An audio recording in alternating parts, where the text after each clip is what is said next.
Mr. Secretary, Russia has launched its most massive attacks in the last 3 days, and you of course saw your counterpart today. Are you willing now to put stronger sanctions on Russia? Well, the president has said that that's an option that's available to him, both under existing authorities, but primarily if the Senate and the House can pass legislation that gives him the opportunity to do that. So we've been engaging with Congress on what that bill would look like. Obviously, the president needs flexibility on how those sanctions would be applied and when, because it gives them, maximum leverage in any conversation and negotiation. So he has talked about that as being a real option. And now, obviously, we've been engaging with the Senate in particular over the last week on what that bill will look like.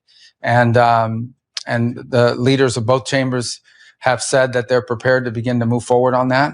We've expressed this to the Russians weeks ago. We told them that the moment would come where something like this could happen.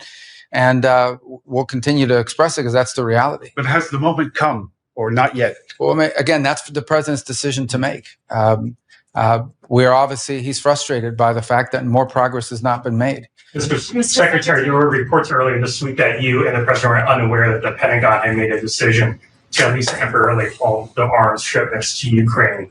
What's your take on that decision by the Pentagon, and what is your general take? Well, I think that that decision unfortunately was mischaracterized. It was a pause pending review on a handful of specific type munitions. That, frankly, is something that is logical that you would do, especially after an extended engagement that we saw both in defense of Israel and in defense of our own bases.